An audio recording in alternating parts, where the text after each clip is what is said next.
I Care a Lot. I Care a Lot is a new American grotesque, satirical black comedy thriller film written and directed by J Blakeson and starring Rosamund Pike.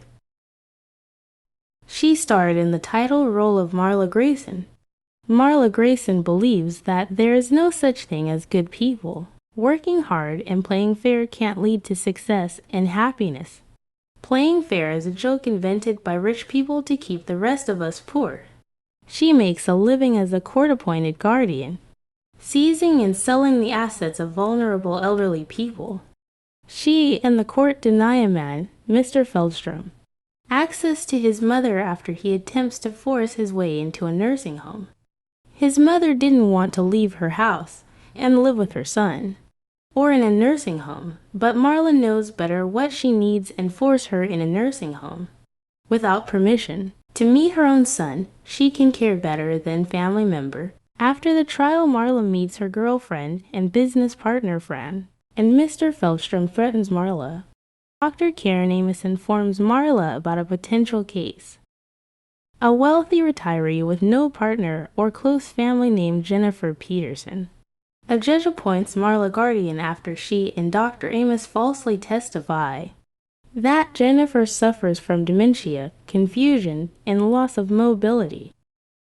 Marla moves Jennifer into assisted living and immediately gets to work selling Jennifer's furniture, car, and home.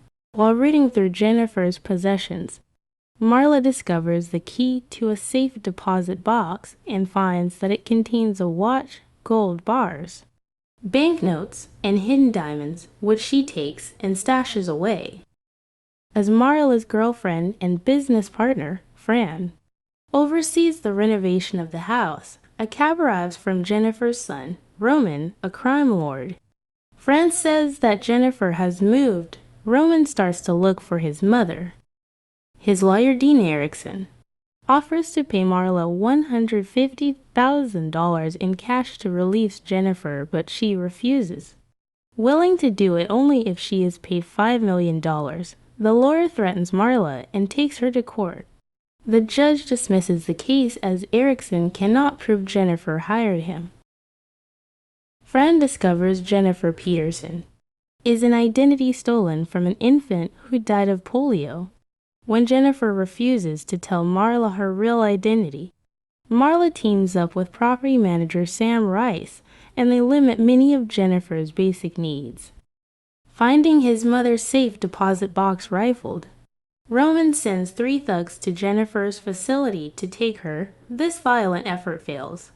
When Marla visits the facility and blackmails Jennifer, she attacks Marla. Jennifer is moved to a psychiatric ward. Roman's people kill Dr. Karen Amos.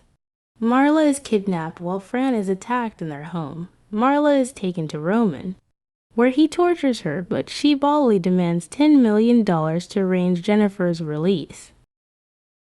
He refuses and tries to kill her, but she escapes and returns home finding Fran beaten unconscious and gas fills the house. They narrowly escape an explosion and flee to another unsold property. Marla doesn't want to give up. She hopes to get revenge. Marla and Fran track down Roman and kidnap him. They force drugs into his body, burn his car, and leave him on a forest trail. He is discovered high on drugs and with no identification. Roman is discovered by a jogger and is rescued. With no identity, Roman is designated a John Doe by a judge, who appoints Marla as Roman's legal guardian. Marla visits Roman and offers to release him and Jennifer from her guardianship for $10 million. Instead, Roman offers her a partnership in a global business based on her scam. She accepts and, using his money and connections, quickly becomes powerful and extremely wealthy. Roman is reunited with Jennifer while Marla marries Fran. After a TV interview, Marla is shot by Feldstrom.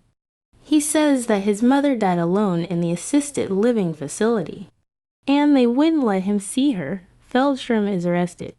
Fran cries out for help, and Marla dies in her arms.